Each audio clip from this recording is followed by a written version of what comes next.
Salut à tous et bienvenue aujourd'hui dans la caverne pour un nouveau point Blender. Donc aujourd'hui on s'attaque au 6e chapitre de cette session et aujourd'hui on va parler donc de points plus d'ordre général un petit peu par rapport à l'interface, d'accord, donc la compréhension de l'interface et aborder aussi donc quelque chose qui m'a été demandé par Framboise, donc à savoir donc les mesures justement donc des mèches et comment travailler correctement avec une bonne échelle et du coup avec des bonnes mesures, d'accord. Donc là on va aborder donc les quick favoris, donc qu'est-ce que sont les quick favoris et comment les utiliser. On va aborder donc les raccourcis communs de Blender, d'accord, donc les raccourcis les plus courants. On va aborder également donc les matcaps, donc qu'est-ce que c'est les matcaps, à quoi ils servent, comment installer un add-on sur Blender, et du coup le dernier point, donc les modes de Blender, d'accord. Donc on va commencer par les quick favoris. Donc pour les quick favoris, en fait, il faut savoir que donc quand vous appuyez sur la touche Q, normalement, vous avez un panneau comme ceci en fait qui s'affiche, mais du coup, le vôtre sera certainement vide hein, si vous n'avez pas rajouté de quick favori. Et là, on peut voir qu'on peut rajouter n'importe quel type de fonction sur ce panneau Q, d'accord, quick favori. Et du coup, pour rajouter une fonction, vous allez donc dans la fonction désirée, vous allez sur donc la fonction que vous souhaitez rajouter à votre quick favori, vous faites un clic droit et vous l'ajoutez au favori rapide, vous voyez. Et il faut savoir que donc chaque quick favori dépend du mode sur lequel vous êtes. Si je passe par exemple là en UV, j'ai d'autres quick favoris, vous voyez. Ce ne sont pas les mêmes. Si je passe en mode modélisation et que j'appuie sur Q avec un mesh, hein, je vais créer un cube rapidement en mode edit. Voilà, j'appuie sur Q, vous voyez qu'en fait voilà, mes quick favoris ont changé également par rapport au mode edit. Donc du coup, c'est complètement différent. À chaque interface, vous avez des quick favoris, d'accord. Même si vous déplacez votre souris sur la droite, hein, donc sur l'outliner, quand j'appuie sur Q, on a donc les mêmes paramètres, vous voyez ici, donc d'export hein, que j'ai mis, et de nettoyage. Et si j'appuie sur Q ici sur les fonctions, vous voyez, j'ai d'autres choses. J'ai les biseaux, la triangulation, les normales pondérées, donc j'ai les modificateurs. D'accord. Donc voilà, vous pouvez rajouter vraiment des quick favoris partout sur toutes les interfaces de Blender et sur tous les modes pour vous aider à travailler de façon plus rapide et plus simple. Ok. Voilà, ensuite, donc le deuxième point, c'est les raccourcis communs. Donc les raccourcis communs en fait de Blender, c'est donc G pour déplacer donc le cube, d'accord, donc l'élément. Ensuite, on a donc S pour le scale, d'accord, pour l'agrandir ou le rétrécir. On a R pour faire une rotation de l'objet, d'accord, donc ça c'est pour les raccourcis de déplacement, d'accord, donc de déplacement de géométrie. Ensuite, on a donc le raccourci pour tout sélectionner sur la scène, supposons qu'on a plusieurs éléments et que du coup j'ai voilà, un cercle, j'ai une icosphère, etc. J'ai une métaballe, peu importe, voilà. On va mettre pas mal d'objets comme ceci. Là, je peux sélectionner tout avec A, d'accord. Donc j'appuie 2 fois sur A, et du coup ça me sélectionne toute ma scène. Pour la désélectionner, c'est pareil, on appuie 2 fois sur A, et ça désélectionne tout. D'accord. Donc moi j'ai un panneau qui s'affiche ici quand j'appuie sur A pour avoir mon outil de sélection, mais ça, ce n'est pas obligatoire, d'accord. Donc pour avoir ce menu déroulant, il faut aller ici donc dans les add-ons, et du coup dans les préférences, cocher, hop, excusez-moi, donc cocher les pie menus. D'accord, donc les pie menus, vous tapez pie, donc pie comme tarte, hein, et vous avez ici donc 3D viewport pie menu. Donc si je les décoche et que j'appuie sur A, vous voyez que je n'ai plus mon panneau, mais je sélectionne automatiquement mes objets. D'accord, donc j'ai pas besoin d'appuyer 2 fois sur A, j'appuie juste une fois. Moi j'aime bien avoir mon petit menu de paille, d'accord, parce que du coup c'est voilà, c'est plus simple pour moi. Donc du coup j'ai ça et je sélectionne All Toggle pour tout sélectionner, tout simplement. Ok. Donc ensuite, donc ça c'est les raccourcis donc pour la sélection complète. Ensuite, donc les raccourcis les plus communs, on a donc au niveau du mouvement, on a quoi? Donc on a aussi donc la barre espace. Donc la barre espace que vous pouvez donc changer ici dans les préférences. Encore une fois. Hein. Donc au niveau des raccourcis, vous avez donc là la possibilité de changer donc la fonction de la barre d'espace, qui normalement doit être par là, je pense. Je ne sais pas où elle est exactement, hein, par contre, mais vous allez la trouver ici, hein, d'accord. Voilà. Donc dans le menu des raccourcis. Donc la barre d'espace qui, pour ma part, affiche le menu donc contexte dynamique, et du coup qui me permet donc de jouer une animation, d'accord, donc de jouer ma timeline, qui me permet de rajouter des quick favoris, encore une fois, d'avoir mes modes d'interaction, vous voyez, donc de changer les modes qui sont ici, ça on en parlera après, de ajouter donc des mèches, une caméra, etc. Voilà, donc c'est un menu un peu global pour tout, et du coup, moi, ça se retrouve sur la barre d'espace. D'accord. Et ensuite, donc là, on va aborder donc les raccourcis pour le mode modélisation. Hein, donc du coup, pareil, donc les mêmes fonctions. Hein, donc du coup, G pour déplacer la géométrie, on a S pour la scale et R pour la tournée. D'accord. Donc là, j'ai pris qu'un vertex, donc ça ne marche pas. Mais si je prends une face et que je fais un S, vous voyez, donc je la scale et je la rotate également sur elle-même. Ok. Donc ça, c'est pour les raccourcis donc, principaux. Ensuite, on a donc un système de raccourci qui est vraiment très intuitif en fait sur Blender. C'est que là, par exemple, si je veux cacher ma géométrie, on a la touche H qui permet de hide. D'accord, donc H comme hide. Ensuite, si je veux faire des bevel, on a CTRL B. D'accord, donc CTRL B qui va me faire mes bevels, d'accord. Et j'augmente donc le nombre de loops avec ma souris en montant ou en descendant, d'accord. Ensuite, on a donc la touche également CTRL 2 qui permet d'activer un subdivision de surface à 2 niveaux, vous voyez, avec uniquement donc CTRL 2, hein, d'accord, donc j'ai pas besoin d'aller dans les modificateurs, appliquer ma subdivision, etc. Non, juste CTRL 2, ça me fait une subdivision à deux niveaux.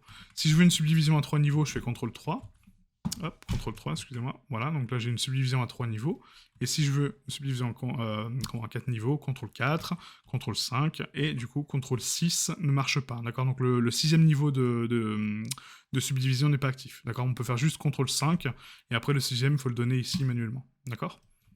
Voilà, donc ça c'est pour les raccourcis des modificateurs. Ensuite, un autre modificateur qui peut être intéressant pour vous, ça va être le L, la sélection par face liée.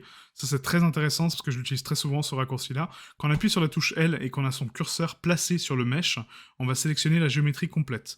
Et après, en bas à gauche, vous avez un petit menu qui va vous permettre donc justement de sélectionner donc soit par couture, soit par matériel, soit par normal, soit par dur, soit par UV. Donc là, je m'explique, c'est que par exemple, si je déplie mon mesh sur les UV, voilà, et que là, je veux sélectionner uniquement cette face-là, j'appuie sur L, là, je suis en mode couture, donc il va me prendre ma couture, d'accord. Si je veux sélectionner tout l'objet, j'appuie sur L, et là, je passe en mode normal, et là, ça me prend tout mon mesh, d'accord. Donc le mode couture va vous permettre d'isoler les îles que vous avez créées au niveau de vos UV, et le mode normal va vous donner une sélection globale du mesh, tout simplement. Ok. Voilà, donc ça c'était pour les raccourcis principaux que j'utilise moi. Il y en a d'autres, hein, mais que je vous donnerai à chaque fois. Mais voilà, de faire une leçon uniquement sur les raccourcis, je vois pas trop l'intérêt. Je vous donne juste les principaux pour pouvoir suivre les tutoriels correctement, quoi. Ok. Ensuite, donc les matcaps. Donc les matcaps, qu'est-ce que c'est? C'est une méthode d'affichage en fait pour des matériaux, mais des matériaux viewport. D'accord. Donc quand vous allez ici, donc par exemple, on va rajouter une sphère, on va la subdiviser à 4 fois. Et là, vous avez ici en haut à droite, hein, vous voyez, donc des modes d'affichage, et là on peut passer donc d'un mode studio qui nous propose donc différents matcaps pour le studio, d'accord, donc différents types de shading avec différentes nuances d'ombrage, différentes zones, etc. Vous voyez, comme là. Et après on a les matcaps. Et les matcaps, ça sert à quoi? Ça sert justement à donner des effets un petit peu plus bruts à vos géométries en fait, hein, donc avec des couleurs en fait, des instances de matériel, et du coup ça nous permet voilà, d'afficher la brillance, d'afficher la réfraction sur la scène, d'afficher les normales d'un objet, vous voyez, donc d'avoir un matcap de normal, d'avoir un matcap de Fresnel, d'accord, donc ça c'est le Fresnel, vous voyez, donc c'est le contour de ma sphère, peu importe où je me place, c'est le Fresnel. Ensuite on a donc le matcap ici trou noir, donc pareil c'est du Fresnel mais inversé, d'accord. Voilà. Donc les matcaps sont très pratiques pour justement visualiser des fois donc, les zones d'ombrage, la densité du mesh, voir également les normales pondérées, hein, parce que du coup, regardez, si là je mets mon cylindre, comme j'avais fait la dernière fois, donc lors de la leçon précédente, vous voyez que là on voit toute la géométrie, d'accord, donc on voit toutes les faces. Si je le lisse maintenant, donc je vais faire un auto-lissage des normales pondérées, voilà. Là c'est déformé, on le voit, hein, que du coup mes normales ne sont pas bonnes, parce que du coup j'ai un défaut ici. Donc qu'est-ce que je dois faire? Je dois créer mes faces de consolidation avec I, et ensuite faire le bevel sur les côtés pour recalibrer ma géométrie. D'accord. Donc ça je l'ai abordé la dernière fois. Hein. Mais du coup, les matcaps me permettent de voir ça. Voilà, donc je fais mes petits biseaux, hop, voilà, et là, mon mesh est propre. D'accord. Il est tout noir, c'est propre. On n'a plus de déformation d'ombrage. Donc voilà, très intéressant les matcaps pour voir un petit peu les défauts de géométrie et de voir éventuellement si vos shaders agissent bien ou pas, quoi. Ok. Voilà, donc ça c'était pour les matcaps. Donc on peut en rajouter d'autres. Hein. Donc vous pouvez trouver sur internet donc d'autres matcaps hein, avec d'autres fonctions. Ça peut être intéressant d'avoir ses propres matcaps, d'accord. On peut en créer nous-mêmes aussi. Hein. Donc ça sera un petit peu plus long comme session, mais on peut créer nos propres matcaps hein, et du coup avoir quelque chose de propre par rapport à ça. Ok. Ensuite, donc le quatrième point, donc comment installer un add-on. Donc pour installer un add-on, c'est très simple. On va ici donc dans éditer, préférences, on va cliquer donc ici sur la partie add-on, et là vous avez donc un petit bouton install. Il faut savoir que donc les add-ons sur Blender sont toujours zippés, enfin toujours, oui normalement toujours, mais c'est pas des c'est pas des fichiers dézippés, d'accord. Donc quand vous téléchargez un add-on quel qu'il soit, gardez-le en format zippé, à part si c'est conseillé de le dézipper parce qu'il y a d'autres choses à l'intérieur hein, qui sont utiles, mais normalement un add-on est toujours proposé sous format zip. Et du coup pour l'installer, donc on va donc sur la catégorie add-on, hein, du coup, donc là où vous avez téléchargé votre add-on, moi ils sont ici. Je sélectionne mon add-on, donc par exemple là CC3 où on va mettre un add-on que je n'ai pas, on va mettre le Node Preview, tiens. Voilà. Donc là, vous voyez, donc j'ai double-cliqué sur mon fichier zip, ça l'a installé. je vois mon nœud ici, je le coche, et du coup mon add-on est activé. Voilà, aussi simple que ça. Donc pour installer un add-on, il y a cette façon, ou sinon de glisser directement donc, les fichiers des IP cette fois-ci dans le fichier ressources Blender pour les intégrer à Blender, d'accord? Mais je vous conseille vraiment de passer par cette interface-là, d'accord? Ensuite, donc une petite précision par rapport aux add-ons, c'est qu'en fait, pour éviter les problèmes de connexion d'add-on parfois, il faut aller ici donc dans Système et du coup cocher donc le cache par rapport au script. Donc c'est pas dans non c'est pas dans Système, excusez-moi, c'est dans il faut juste que je retrouve l'option, mais ça c'est une option que personne coche et du coup c'est important parce que ça évite les manques de référence en fait. Il faut juste que je retrouve où c'est. C'était exécuter les scripts automatiquement. Je crois que c'est dans système. Hein. Non, visiblement pas. Chemin de fichier peut-être. Non plus. Voilà, c'est ici, vous voyez. Donc là, je ne l'ai pas coché, hein, d'accord, donc pour vous montrer, mais c'est ça. Lancement automatique des scripts Python, d'accord. Donc là, on le coche. Et du coup, après, on peut exclure certains fichiers, mais bon, je vois pas trop l'intérêt. Mais si vous voulez exclure des fichiers, c'est ici. Et du coup, le lancement automatique des scripts Python va permettre de lancer les add-ons de façon un petit peu plus rapide, et du coup, de ne pas poser la question à chaque fois s'il le lance ou pas, quoi. D'accord. Voilà, donc très important pour ça. Et ensuite, donc les modes Blender. Donc les modes sont ici. Hein, donc du coup, quand vous créez une géométrie, vous avez accès donc à différents modes. D'accord. Donc on a le mode objet qui va être donc le déplacement des objets sur la scène. On a donc le mode édition pour éditer notre géométrie. On a le mode sculpture pour sculpter notre géométrie. Donc là, j'ai pas assez de vertex, donc ça sert strictement à rien ce que je suis en train de faire. Mais pour vous montrer, hein, donc du coup, c'est le mode sculpture. On a ensuite donc le mode peinture de vertex qui va nous permettre donc de définir des zones de vertex. Donc là, si par exemple je peins mes vertex en rouge, d'accord. Donc là, par exemple, vous voyez sur cette zone, mon vertex est devenu rouge, d'accord. Donc grâce à ça, on peut créer des groupes de vertex, on peut créer des zones peintes avec la peinture de vertex. Donc c'est pas une texture, hein. C'est pas un matériel, c'est de la peinture de vertex. C'est complètement différent, d'accord. Et l'avantage de cette méthode-là, c'est que quand vous activez donc ici les fameux matcap, hop, excusez-moi, tac. Quand on active donc les matcap, ils vont comprendre la couleur qu'on a mis derrière. D'accord. Donc là, je suis sur un matcap comme ceci. Si je le mets, vous voyez, en fait, ça va switcher. Donc là, mes matcap, par exemple, je veux de la brillance. Bah, je me dis, tiens, je mets de la brillance et du coup, je peins mon mesh avec mes peintures de vertex. Et ça me permet d'avoir donc un shader brillant, mais avec de la couleur quand même. Quoi. Ok. Voilà, donc ça c'était pour la peinture de vertex. Ensuite on a donc la peinture de poids, donc c'est pour définir donc le poids d'influence des vertex sur son mesh en global. Hein. Donc là si je peins des poids à 0, je reste bleu. Par contre si je peins des poids à 100% sur mon vertex, vous voyez qu'en fait là, il va diffuser son poids de façon équilibrée. D'accord. Donc le point rouge est le point le plus lourd, il est à une valeur de 1, et plus ça part sur des teintes bleues, et plus le poids est réduit. Donc là on a une teinte à 1, donc un poids à 1. Là, ça va être un poids à 0,75, 0,5, 0,25 et 0. D'accord. C'est voilà. Toujours par palier, entre guillemets, de valeurs, en fait, hein, donc de 0,25, 0,5, 0,75 et 1. Donc ça, c'est pour la peinture de poids. Et ensuite, on a donc la peinture de texture qui, lui, en fait, permet donc du coup de peindre. Donc on a ici le panneau peinture de texture, hein, c'est beaucoup plus simple. Et là, je peux créer une texture, vous voyez, donc une couleur de base, voilà, que je définis donc en termes de résolution. Je valide avec OK. Et là, je peux peindre sur mon objet tranquillement. D'accord. Voilà. Donc c'est vraiment très simple de peindre un objet sur une texture. Puisque du coup on a juste à passer en peinture de texture, à créer donc la texture, la base color, hein, comme vous avez vu avec le petit plus, et là je peux peindre sur mon mesh tranquillement.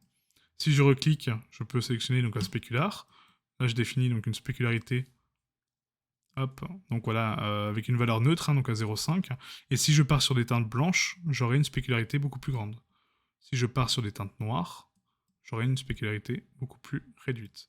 Donc là, c'est la spécular et la base color, d'accord. Voilà, donc ça c'est bon.